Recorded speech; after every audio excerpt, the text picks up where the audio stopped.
Here we go. Oh, there we go.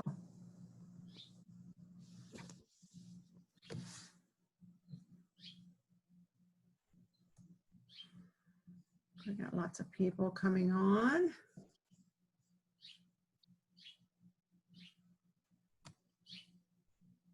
Okay, can everybody? Molly, Lance is attending, representing Tilly. She was going to attend and she couldn't, so she sent Lance, okay?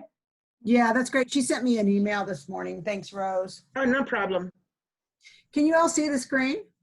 Yeah. Good. Hi, Suzanne. Hello. Did you have a good day yesterday? I did. How about you? Good. Okay. Although I am having a little bit of, oh, there we go.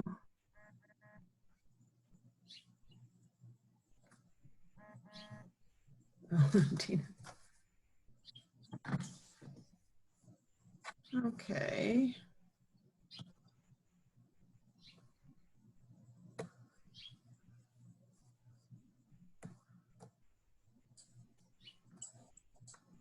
Okay, there we go.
Okay, it's 11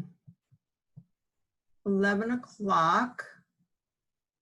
How many people do we have, Chris?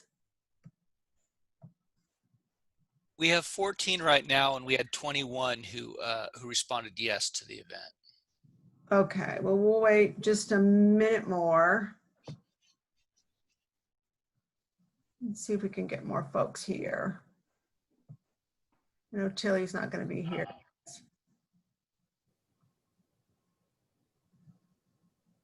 All right.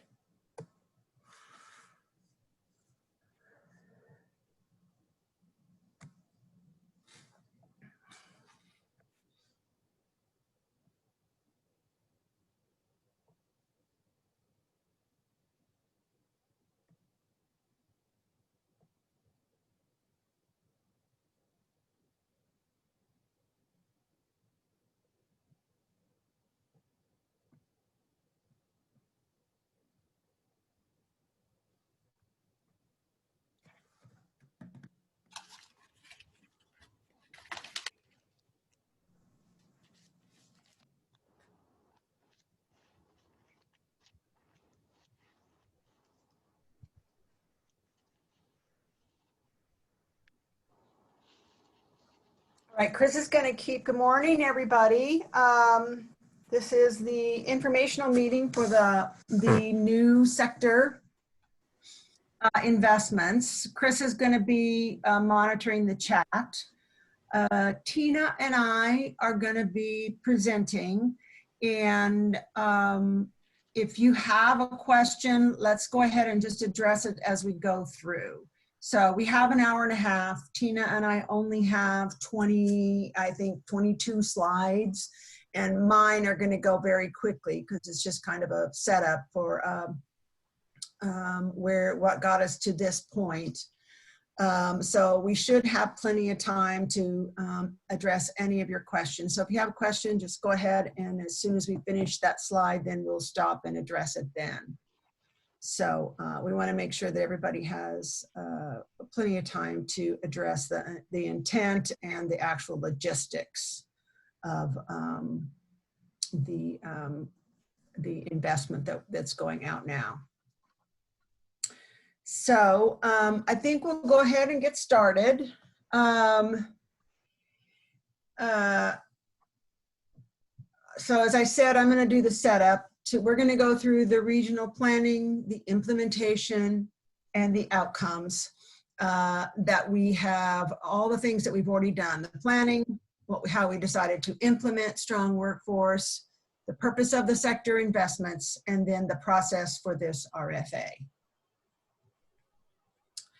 So the foundation for our work is started with the strong workforce recommendations, of which there were 25. 25% of those are around curriculum.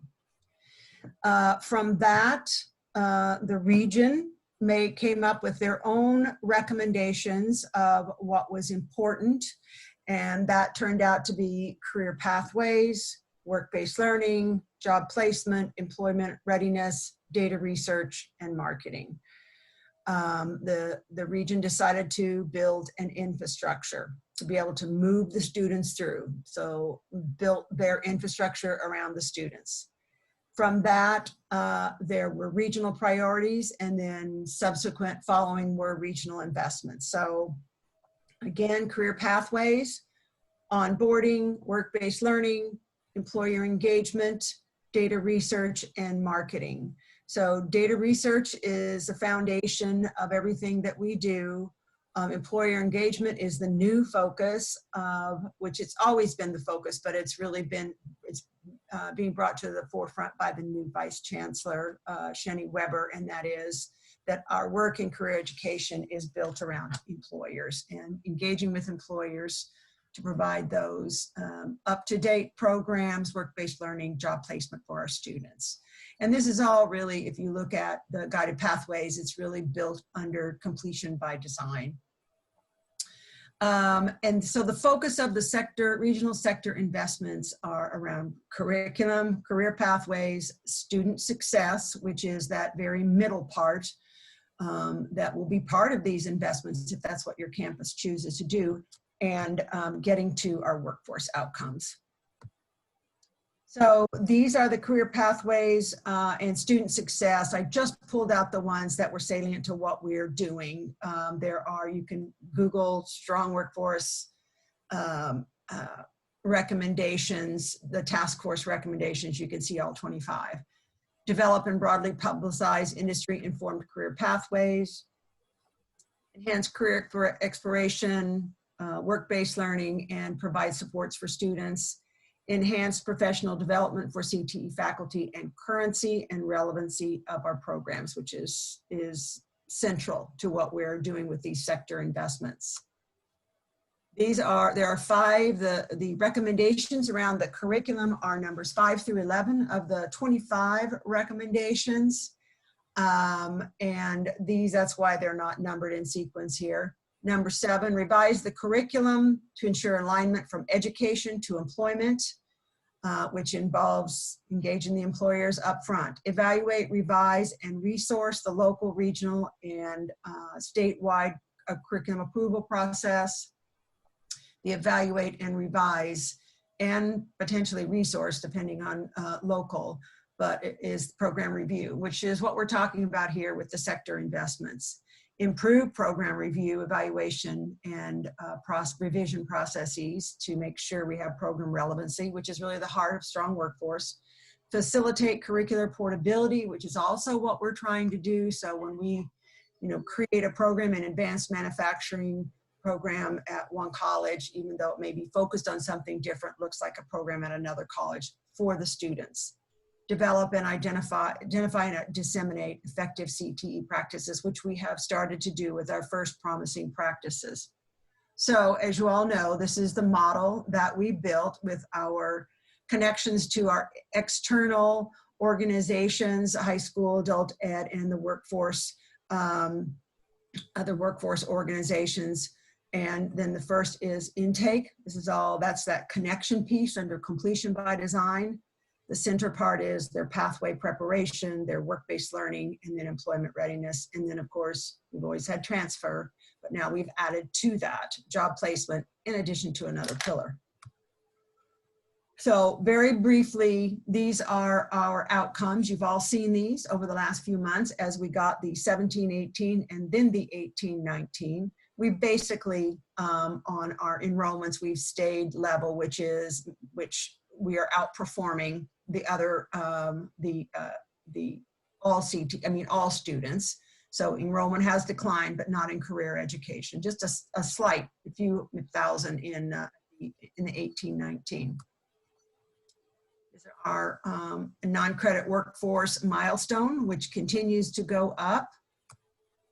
Students earning 9+, it's just a slight increase, but when we mined that, we found several colleges that were contributing to that. So there were some outliers that caused us to go up, and then there were some that weren't. So this is our 9+, and of course, our big success is our degree, certificates, and journeyman status, which has gone up significantly. Yes. Question? Okay, so I think somebody's not on mute. All right, so on these investments that we're getting ready to put out, it's really kind of a holistic investment, but it's very much based on data. So it's not exclusive to the very central part of the model, which is right here. But this is the part that we're focusing right here, is on the pathway participation. And in particular, what are those programs that we're offering within our pathways? And what is their alignment, their alignment and relevance to the labor market, which is, remember why we took, in some cases, 3 years, but probably about 2 years. And then last year and a half, our regional directors have been working on their sector profiles and their sector strategies, which is the core component of their jobs. And that is make connection with employers, a large scale number of employers, find out what those jobs are, what those knowledge, skills, and abilities are, and compare that to our programs. And where are those college specific gaps? Where can we, what is that labor market gap, and how can we very strategically invest in it? Now, when we talk about the investments later on, we're also talking about your students within this. So we're talking about, we'll get in just a second to the alignment of what we're doing in our regional strategy. But where is it that you are, we're talking about enrollment with these investments to completion, right? So this is what we're talking about right here with these investments. How are your students performing these courses? And this very much aligns with equity and also our Faculty Institute. So get down to the building blocks: enrollments, retention, success, completion. You know, job placements right here, but how is it your students are performing right here? And this is program review. So what investments are you going to look at to move that forward? And so you'll need to come to the table with that data to show how it is that you're going to target this investment. So over the last 3 years in total, but a year and a half with regard to the labor market, these are how we have targeted our investments. So we've learned a lot about the labor market, not only from the Center of Excellence, from Tina's team, but also from our regional directors. We've been spending a lot of time and energy on the employer engagement, which is what the chancellor, the new focus of the investments out to the regions. And we'll talk about that more in our workforce development meeting. And now this is something that's always been a part of program review. At least when I was an associate dean and a dean, we got this data every single year at the program level and the course level. What are your enrollments, your retention, your success, and completion? And those are the building blocks that we want to look at, because just looking at what that is and then designing interventions around that are what's going to give us sustainable change over time. Should this funding go away, we will have still done that groundwork with our faculty. So this is the Faculty Institute right here. That was their project, is the data analysis. What can you learn about your students compared to the demographics of your region, who's in your class, who's not in your class, who's staying in your classes, who is succeeding in those classes, and who is completing their classes and their programs. And that's what we want to start to examine, to not only for the regional funding in this project, but your local funding. How are we supporting our students? So this investment, you're gonna know the problem statement here, because that's what we've provided for you. You've already seen healthcare, advanced manufacturing, and ICT software development. On Friday, you're going to see biotech, and you're going to see entrepreneurship. So that problem statement there is going to be presented to you. That's the labor market examined and given to you in very palatable way in order for you to see where it is we need to target for the economy in our region and the employment that is available. Then you're going to need to come up with the student side of it. What is it's happening in our classes? Who's getting through, who's not getting through, who's succeeding. And then they're going to design, along with the consultation committee, which is the Regional Consortium Center of Excellence, your vice president, your faculty, if you choose to bring them, an intervention. All of them will have curriculum alignment. If your curriculum is already aligned, then you're ahead of the game. Who is in your classes, who's not in your classes? Who do you need to recruit in your classes? For example, in Long Beach, it was 75% African-American and Hispanic, but you could not see the classes reflected that. Instructional, are you going to make some changes to your instructional strategies after looking at that? What kind of student support can you use? Which is a little bit tricky because this money is a year, but you can try a pilot project. You can use some seed money.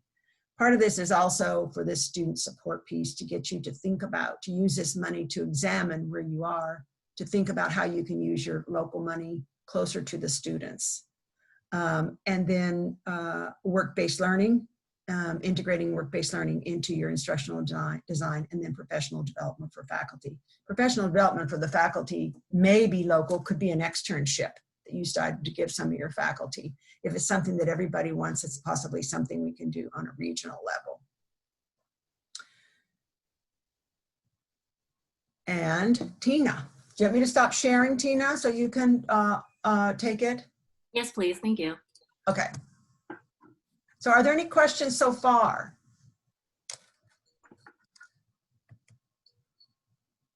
All right. I hope everybody sees the slides.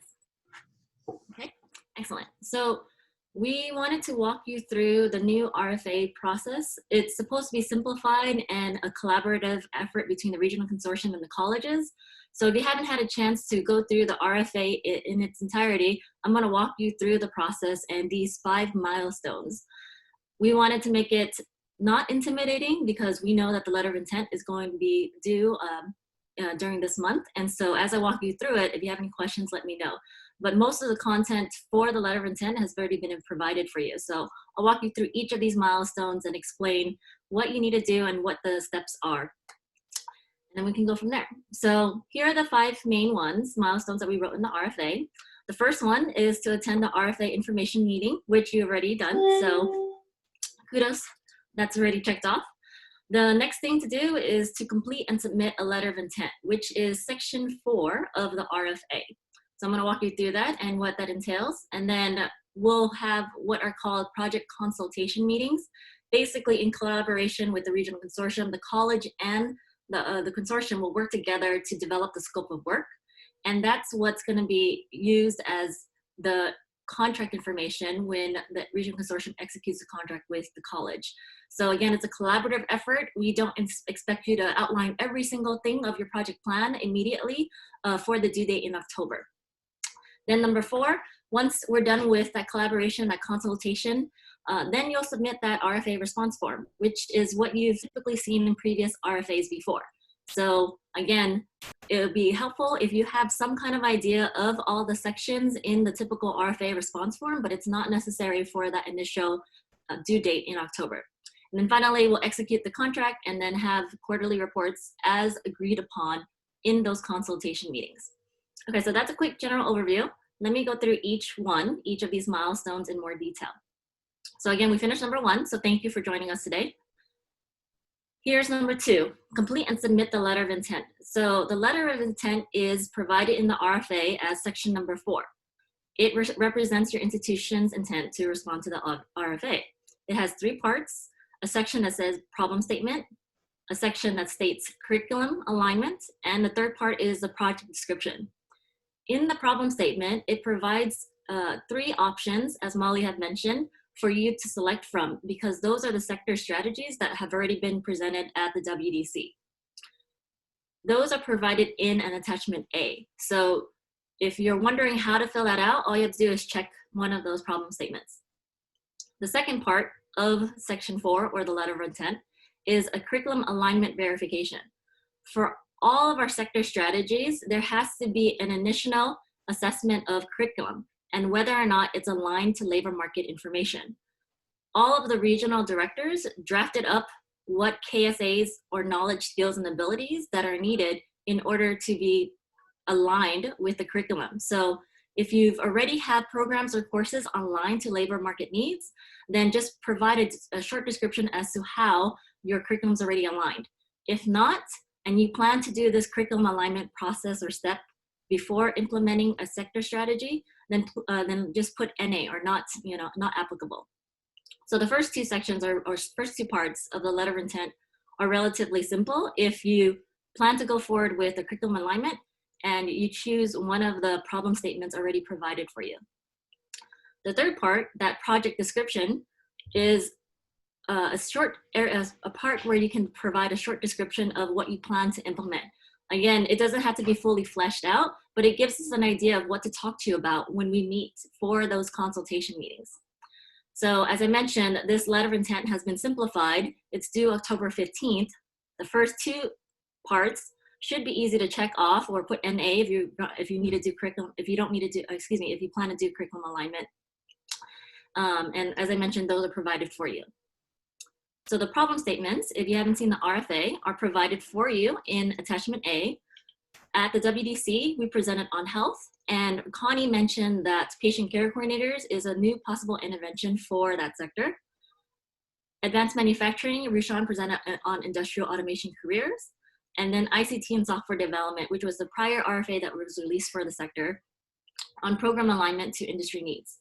So as Molly mentioned, we will provide more sector strategies to attachment A and revise attachment A as they are presented after they've been presented at WDC. So this month, this Friday, business and entrepreneurship should be presenting, as well as life sciences and biotech, in case anything changes, but that's the schedule of when the 2 next presentations will be held at the WDC. Any questions about the letter of intent? Again, we try to simplify it as much as possible. Really what you're filling out is that third part, which is the project description. Again, don't need to feel obligated to have a fully fleshed out project description, but based on the attachment A, the problem statements, and the possible interventions, tell us what you want to do having this knowledge, with this knowledge. All right, I'm gonna take a second if anybody has questions on number 2, the letter of intent. Okay. So a couple of things to note about intent. A separate letter.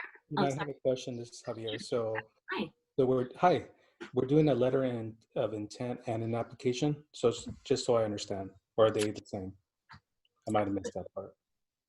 So it's, if I'm understanding you correctly, the word application is what we use for the RFA response form. Mhm. And in that case, the RFA response form is not due yet. That is not due until after those collaboration meetings with the regional consortium. Okay, so there's 2 steps, letter of intent and then the response to the RFA, right? Correct. And instead of having you go through the trouble of fleshing everything out and filling out all of those sections, and then you know, the regional consortium going back to you and making changes, together you're working together with the regional consortium to develop that application or the response form. So then that way you don't have to do all the upfront work and then ultimately possibly get it pushed back. Alex also had a question, Tina, in the chat. He asked if the time frame is rolling. I think Sally can speak to it more more clearly, but under my understanding is that this is the ideal timeline. And as funding is still available, then yes, it's rolling, but we hope to get all of the letters of intent by October 15th. I don't know if it's kind of a first come, first serve, or first in, first out kind of situation. Sally, if you wanted to speak to that. Well, I want to ask Alex a question. What do you mean by rolling? So this is, let me just say first, this is money that needs to be spent by next December. So what do you mean by rolling? Yeah, absolutely. So we're working to really focus in on this conversation at our institution. In fact, we're invited Tina to come speak with our instructional leadership team about these strategies, but it will take us some time even to get to a project description. And October 15th is a pretty aggressive timeline for at least one of the sectors that is currently on the table for us. And so we want to make sure we deliver a good product. And so it's just a very aggressive timeline because our executive president's cabinet would likely want to review the description we put forward. And they meet once a week. And so that means we have to have a description done this week, which is challenging because we need to involve faculty.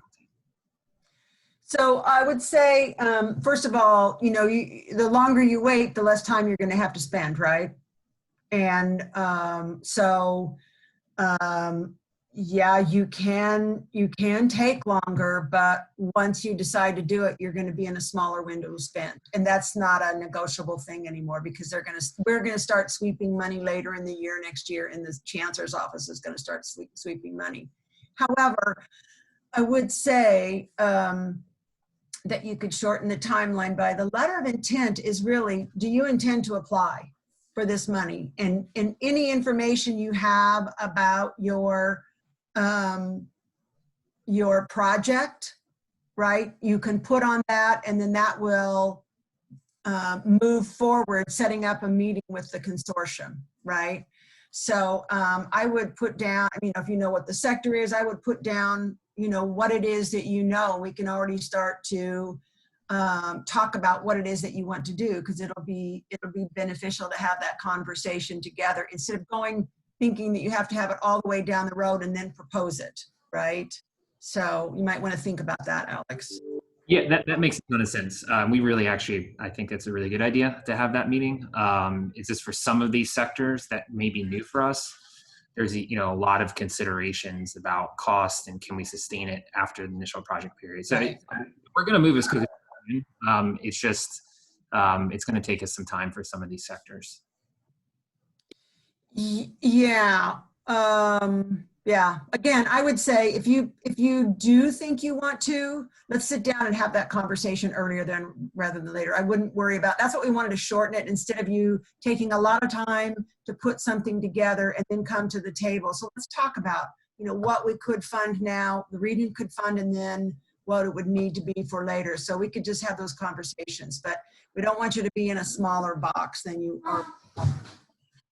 Ben has a question here. Do we need to submit a letter of intent if we plan on participating on our future RFA and not this one? Well, there's only 3 things available on this RFA right now. Those are the 3 sectors. So after this Friday, like Tina said, we have planned that biotech and entrepreneurship are going to be presenting this Friday because they're on the agenda. So once that happens, we will reissue this RFA. We'll say amended, and it'll have a date on it, and it will have 2 new sectors added to it. So I would wait until that, you know, the only sectors that are on this one right now are 3. So I would wait until it comes out with the sector that you want to apply on there. So if this RFA is reissued with October, is October 16th still going to be the letter of intent with the new with the new sectors? Well,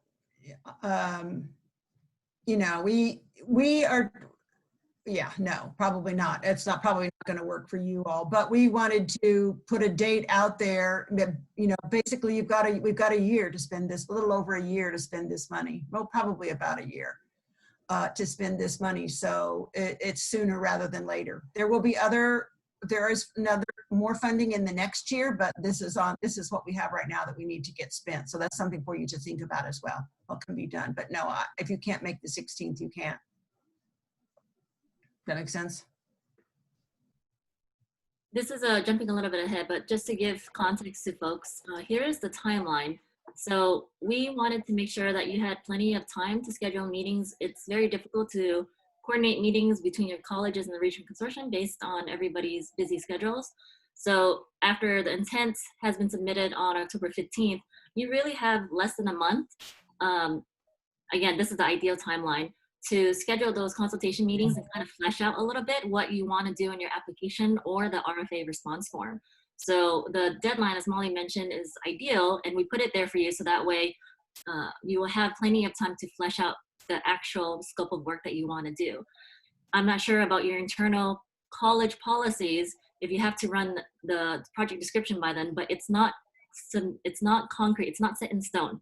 The actual final draft of the application isn't due until November timeline, mid-November ideally. So just to give you an idea of why the due date is pretty rushed, one, it's not to be fleshed out entirely, and 2, it's simplified and it could be revised later. Yeah, and you know, we can help you with the design, right? Instead of you coming up with the design. I mean, Tina has a background in research, I have a background in research. We can help you put this together. Rose has a question here. How different is this from the ICT RFA that my faculty applied for? Well, it's not really different other than the fact that it has the opportunity to fund other things. So if you could, you know, you've already applied for the ICT RFA, that was just around curriculum. So we opened this up to other things to put you all more in the driver's seat of what your intervention looks like. So if you've already applied for the ICT RFA and you want to address some other things, for example, retention and success would be a really good thing to address in ICT, since they have the lowest retention rates across the sectors. Yes, Jennifer, there is flexibility on the letter of intent. It is ideal, but remember, this money has an expiration on it, which is, and that's what we started with, the date December the 1st. Ideally, you would all have your project set by December, and then we could get the money out to you in January, because we want to be aware of that. But so that's why it's so aggressive. But yes, another week is fine. So, and then Monica had the same question as Jennifer. Any other questions? Monica asked if we already have the ICT RFA. I no. just answered that one. Yeah. Yeah. If you have the ICT RFA and you want to apply for some funding to address, you know, enrollments, retention, success, you know, something along that pathway, that middle part of this pathway, then let's talk about that. What does that look like? This isn't, you know, yeah. So let's talk about that.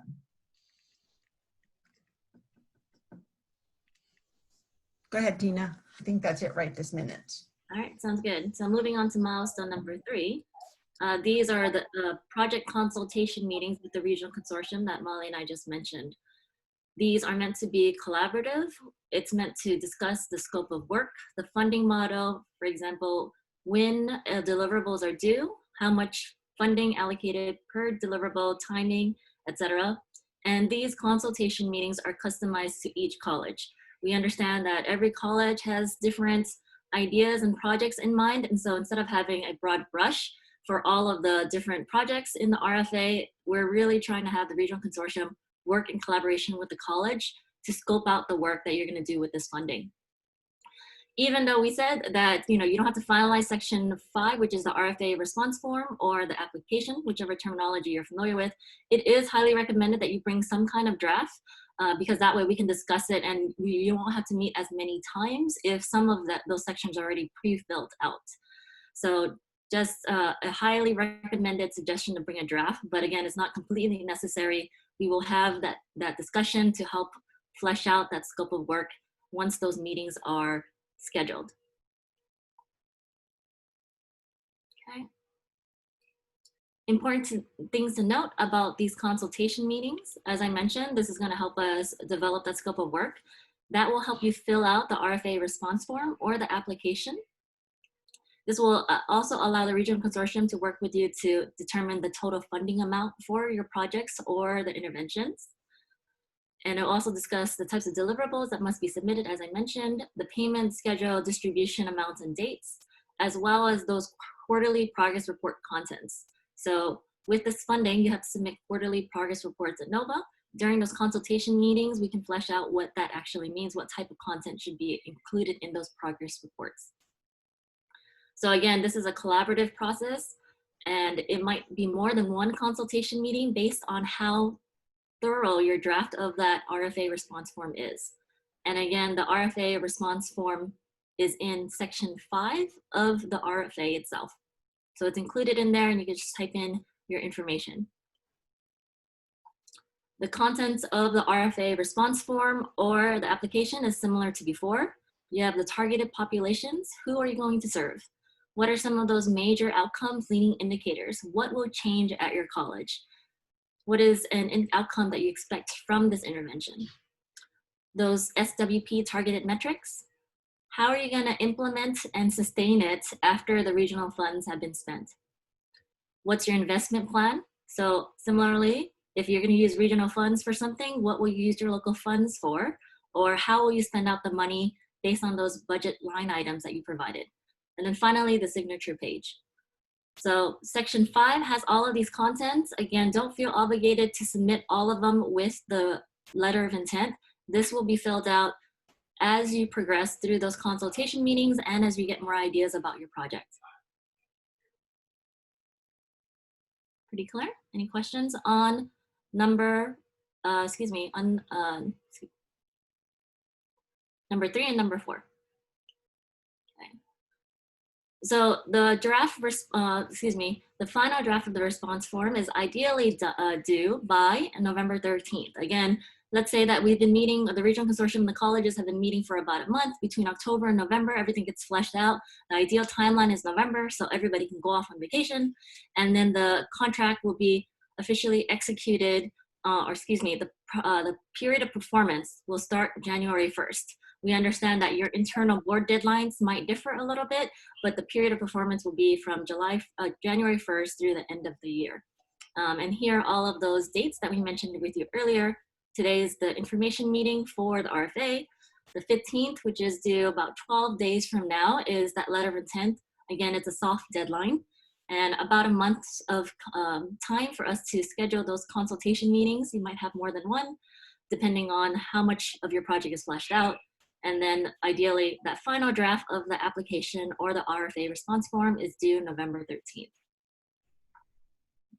So I'll pause here for any additional questions about each of these milestones and anything else about the timelines or logistics.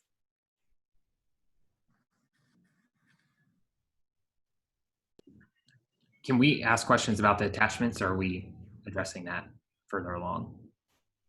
Again, yeah, we can ask, go ahead and ask questions. Let me pull it up so to make sure that I can address your questions accordingly. Yeah, absolutely. So it's about the student metrics. I just had a question. We're in the middle of our program review right now, and the Faculty Institute was at a section level, but our program review is at a course and program level. And just trying to see if that would be acceptable to really look at the course level and program level, that would be a much easier lift on our end if we could do that. Could you rephrase that a little bit? Are you asking if you can Yes. provide the information at a course and program level instead of a department level? Instead of at a section level. Oh, yes. Yeah. Okay. Yes, absolutely. Yeah, it's supposed to build on all the work that we've done so far. These forms are nothing new to you. They're based off of the Faculty Institute forms. So ideally, your teams would have already pulled this information in some kind of report format already, and all of that infrastructure has been set up as a part of the Faculty Institute, ideally. But your program review is fine. Your courses and yeah. And a section is, you know, just delivering a course, right? So it's still the same thing. It's just, yeah.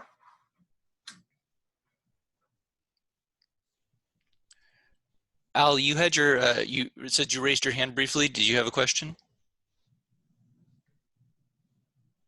I did, but now I don't think I do. Okay, all right. I was just on the letter of intent, because that's the tightest of the timeline. I guess I can ask, but I can't ask the question. And I've only looked through the RFA briefly, but I obviously have to work with faculty on this. And Tina, you mentioned earlier something about there's already the information in there. Is there a template that you prefer or format that's going to be preferred for just the letter of intent part of it? Yeah, let me pull up the RFA so that way folks can see what Yeah, I think maybe that would help to point us, because that's probably, and I heard, you know, I hear Alex's concern too. All of our colleges are so different. I'm not even sure if I need to get any approval to send in an RFA. I guess I better check. He prompted me to think about that. But all of our processes are so different.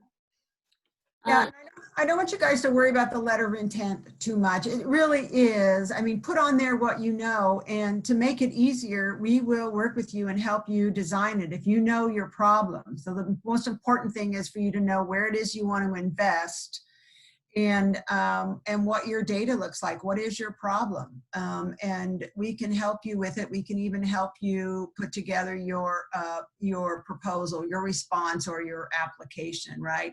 We really want to simplify this for you all and not to be a burden of something that you had to spend a lot of time, you know, working on. They would say, no, that's not really what we were looking for, is for to sit down and have a conversation about it. What is it you're trying to change? What is it you want to use this money to try to move things along? So we can help you with that, Al. Okay. Molly, this is Margie. Is there a maximum allocation? No, I knew that question was going to come up. It's what's going to be on the test, right? No, it isn't, because what we really want you to do, we started to do that, and then we said, you know, hopefully we're evolved beyond that. It's everybody's not going to apply for the same sectors. Everybody's not going to apply for the same thing, but it is, you know, it's obviously got to be reasonable, right? It's got a timeline on it. And also, we want you to look at your data and design a strategic intervention. Instead of getting $150,000, right, and saying, well, we could spend it on this and this, you know, it's kind of like zero-based budgeting from the bottom up. What is it you want to change? And what is it you need to do that? Or what is it you need to line your curriculum? Or what is it, which won't cost much, but what is it you need to increase capacity, right? Let's take advanced manufacturing. There were 6 colleges that were mentioned in there that already have programs. We don't need new programs, but we need to increase our capacity in the program. So what would it take for you to do that? And to Alex's point, if we set this up and use regional money to expand, can we support it in the future? And that's a question between the region and the local too, is what is it we need to do to be able to sustain some kind of increase in capacity? So there, to answer your question, Margie, no, there is not, but it does. It's going to be a tricky situation, but I think we can all handle it. So can I ask a follow-up then?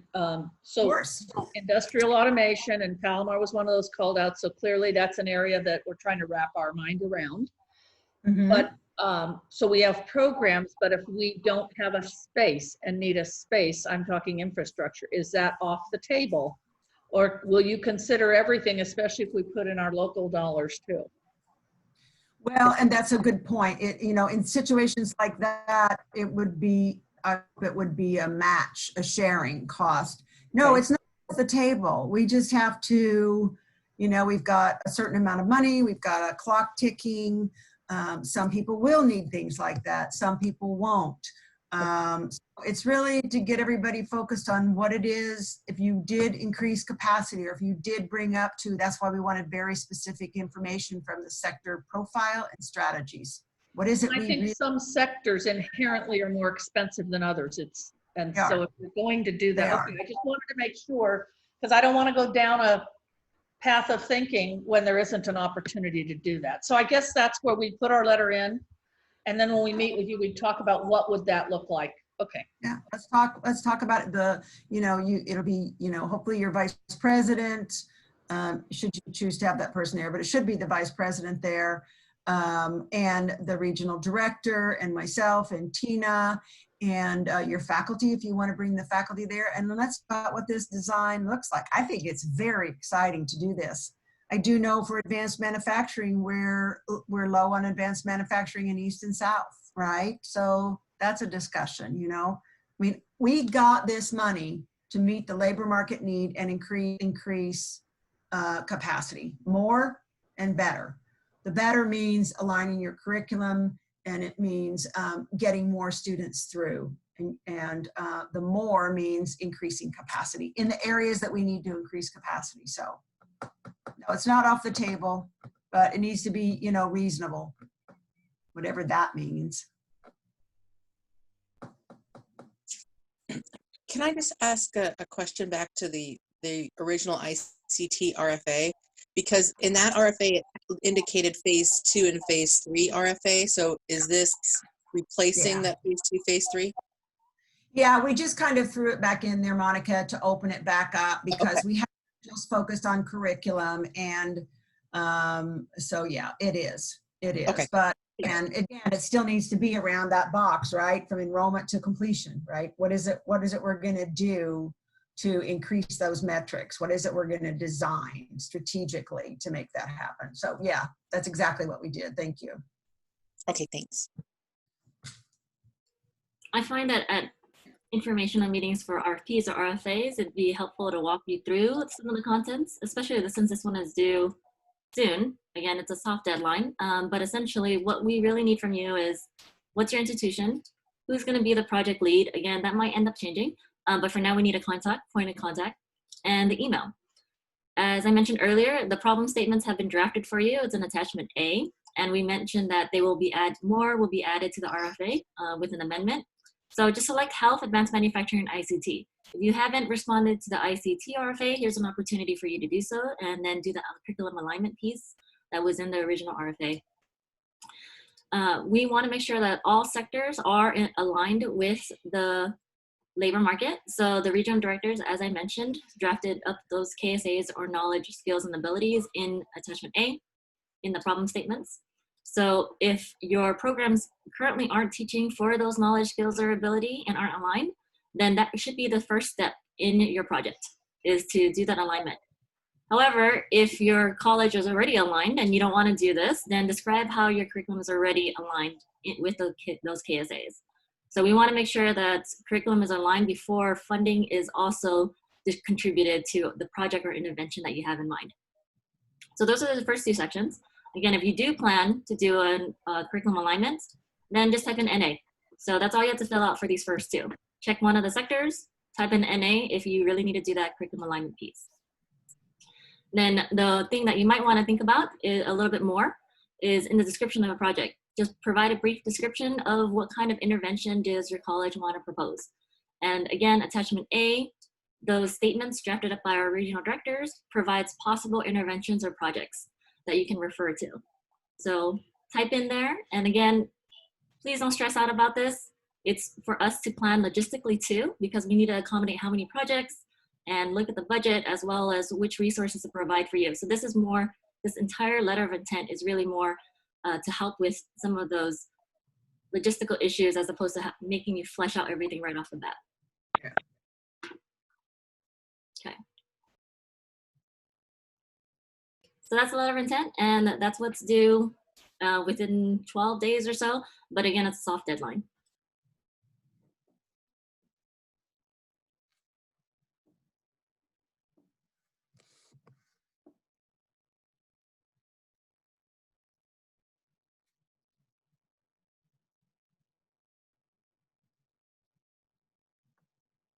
Questions?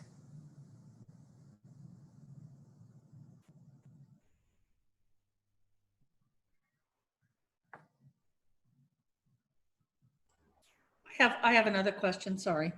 So if we are looking at developing a new program that would address one of these needs, we know that that doesn't happen for a year down the line by the time it gets approval. Mhm. Is it okay to go there even though, at the end you may not have it implemented because it might be like a fall 22 start because we can't get it in time to be a fall 21? Mhm. Is that okay as long as that's part of the plan? Yeah, let's talk. If in the sector strategy, it was, we need another program. We need healthcare was it PCA? Patient care, yes. PCA? Yeah, absolutely. If it was described in the sector strategy, they really kind of outlined, and that was their job, was to outline for us, what is it we need? Well, we've already got these programs. This program could expand this. They could, add this, do this, whatever. We've got existing programs, but if it's a new program, yeah, that was it. Let's talk about it. Okay. Yeah. Well, I just want to make sure, because you said the spending deadline would be a year from December, but the project may not be complete or implemented, especially if your curriculum doesn't take effect till the following fall. No, and remember, if you're starting a new program like that, Margie, there's this money, this is in the 18-19 budget. And then there's the $2 million in the next year's budget, right? But right now we're just working on this money. So if you've got a multi-year project, think about what that looks like. We're working on the curriculum, maybe the space, whatever it is, right? We've got this, we've got this plan to go out there. So think about that. So would we put that in our application that we understand that this is a 2-year, and we could assume then there would be additional funding if this project got funded?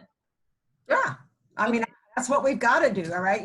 We're now very strategically trying to meet the labor market needs. So yeah, that's what we're doing here. I would. Thank you. Uh-huh.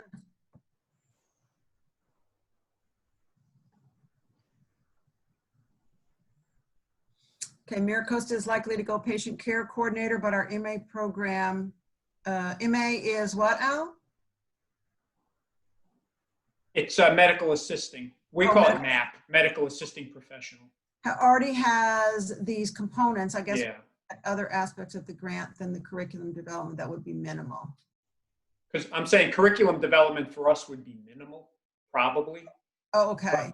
So I was talking, just to give you an example, I don't want to take up a lot of time. I mean, just to throw out my example, I've been talking to our nursing and allied health faculty and dean and chair, mostly the department chair. And they think they already have a lot of what is or would be used to educate students who want to go into this field.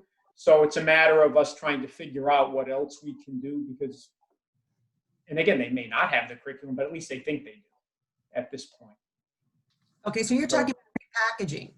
Yes. Well, yeah, repackaging. We don't have that particular degree. We have medical assisting professional degrees and certificates, but not that particular one. So it would probably be a repackage with perhaps capacity building or doing some of the things Margie asked for example, the infrastructure type of things you need to build capacity, those sort of things.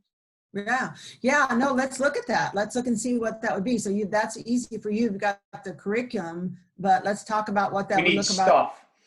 Yeah, what are the other components that you would need to put together PCC? We were worried that nobody would go for that, but that's good here. And then of course, no, Al is going for it. I'm just trying to nudge my faculty on. They're very interested, but when we work with, at least when I work with my faculty, they're very interested, but I have to kind of go back and translate what's going on with this to them so that they know from their role and perspective how to go about making it happen. Yeah. No, so now we've got North County taken care of. Yeah, so everybody else lay off. No, I'm just kidding. Well, and that's a question. We need to talk to healthcare. I mean, PCC, True.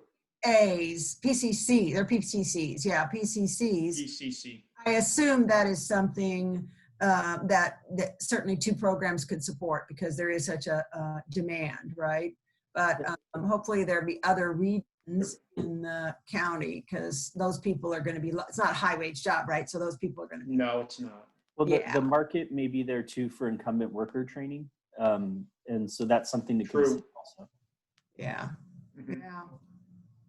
No, let's bring out the things, based on the strategies that the regional directors and Tina's shop brought forward. At some point we may have to, if we come up with, $5 million worth of requests. Well, first of all, that's probably not reasonable in a year. But we may have to come back together and look at it as a team, I feel like now this is kind of like apprenticeship. When I was apprenticeship at Palomar, we had all these programs and they all got funded separately. So they were only linked together by the college, right? So we had this money, and whenever the budget was good, everybody got paid for their hours. When the budget was bad, we all had to come together, right, and spread out how we were going to cut everybody, because they had an association through us. There was no rules about the funding. So, but I believe that we've done enough work going into this that we can do this. So I think it's pretty doggone exciting. Other questions?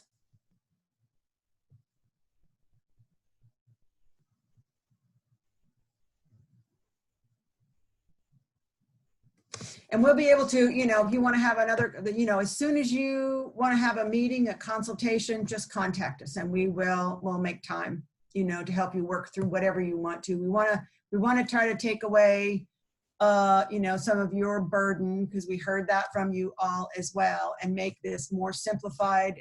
And now we've got this information to target. So let us know.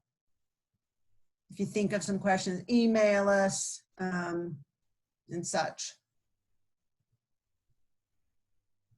So are we done? Alex, it looks like you have a question coming out. I'm trying to think to make sure I sounded intelligent when I made the comment, but and I forget my video is on. Is there, I don't know exactly the request, but one of the things that we're being very deliberate in at SDCE is really building this conversation on labor market. We've been having it for a long time, but it's becoming more impactful. And the good news is we're getting a lot of questions about the Resilient Jobs Report, a lot of questions on the methodology, but that's okay. That means people are reading it. And so I guess in the back of my mind, I'm just thinking, as a region, is there a way that we could implement some sort of communication strategy to go along with rolling this out? Because I think people are taking it a lot more seriously, which has been just very reassuring. But we're running into some headwinds as a result, which is to be anticipated, I'm sure. So when you say communication to whom, about what specifically? I knew you were going to ask that question, and I don't have the answer to that. But Okay. What is, I think, one of the stakeholders, this is not all inclusive, would be our faculty members. And I think that in large part that falls on us, but it feels like an opportunity. I don't know if it's a webinar that we could put on, but just, we have a lot of assets out there now around labor market information. How we can start to really bring that all together. I don't know. So just wanted to put it out to the group that that's what we're experiencing. So when you say headwinds, you mean about this external group, whether it be labor market coming out or the regional consortium or whatever it is, but challenging the fact that, and I hate this phrase, curriculum is the purview of faculty. And that this information about what your curriculum should be is coming from someplace external to the faculty. Is that the headwinds we're talking about? No, I think they're positive headwinds. That has a negative connotation. I think. Oh, okay, yeah. Headwinds are something you push against, right? Yeah, no, yeah. See there. We're talking jet stream. We're talking jet stream. But just how we use all the sources we have available to us to craft the strategy, how we can bring faculty more in the fold, and maybe that's the Faculty Institute Part 2 is what we're looking at. But you know, it's becoming more of a requirement. You know, that on Perkins, strong workforce, our curriculum process at the regional level. So I don't know. I'm just putting it out that we're putting a lot more emphasis on labor market. So you know, is there an opportunity to communicate even more than we have about you know, why it is we're doing that, or you know, I don't know. That's an interesting idea. Tina, do you have any ideas? It's almost like maybe we need something, because we push this information out on labor market. We've got this RFA and strategy stuff they'll learn, but it seems like maybe we should even have some kind of a faculty communique of some kind. How would we get that to them? Does anybody have any ideas? I'm not sure. I guess knee-jerk reaction is some kind of mass communication to the folks. Would we target directly the Faculty Institute participants since they're familiar with the regional consortium?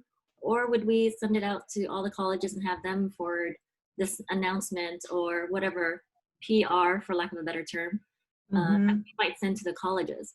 So maybe the latter might be more acceptable, coming up with some kind of message or letter stating like this is where the regional consortium is leading toward and how the funding will be invested.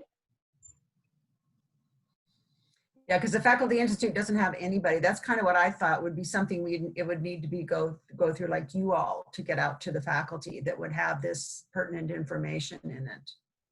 So let's chew on that, Alex, and see what we can do and come up with. That's a good idea. And Molly, it's Jennifer. I'm wondering if there's some sector strategy communications we can do with the regional directors, and maybe it's a question for Kevin.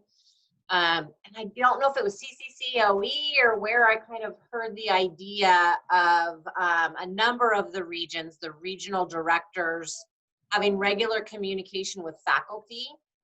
And I don't know that that's happening here, at least I haven't seen it. And I think that strategy, and it could be lots of different things, right? I mean, it could be funding opportunities, it could be labor market information, it could be lots of things, but if you get faculty that throughout the region that are focused on their sector, led by the regional director, that may also be a good communication strategy. So Jennifer, we have started the faculty discussion forums.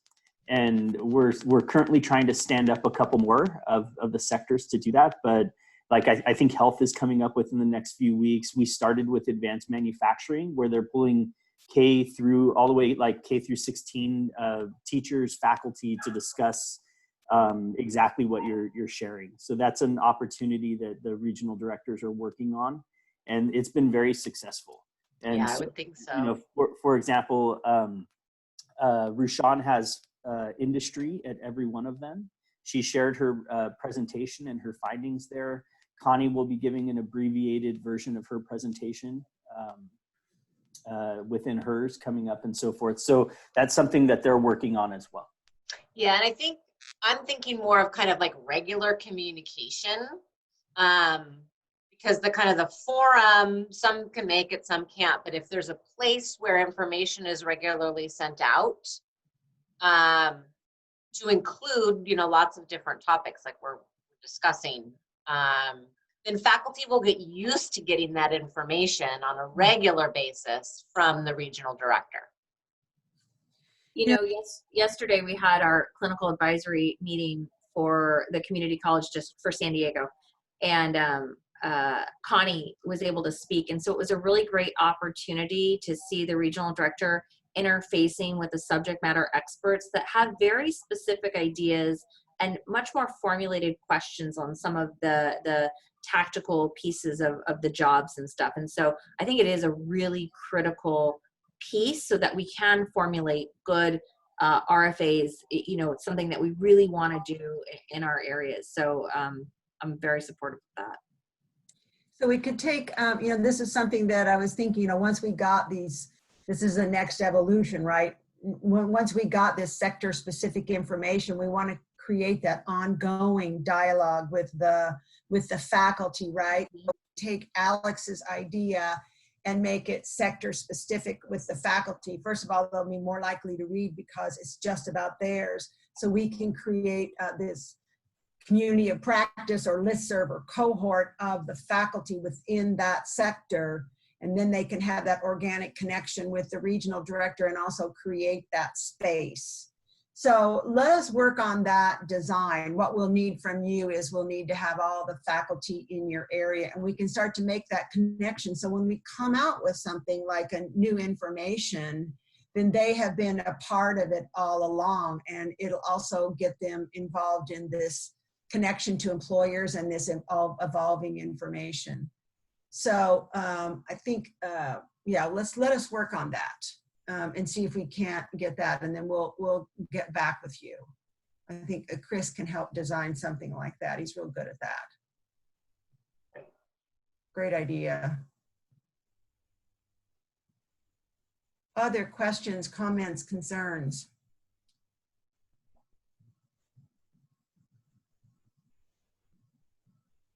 Anybody? All right, well, know that the line is already open. If you need some help, want to talk some more after you think about this, let us know, because we want to take part of your burden of getting this money onto your campus with the logistics part, and we want to sit down with you and talk to you about what it is that you want to do on your campus. I think it's very exciting, so let us know. All right, thanks everybody for your time. You get a half hour back. Thank you. Thanks, everyone. Bye. Bye. Bye, everybody.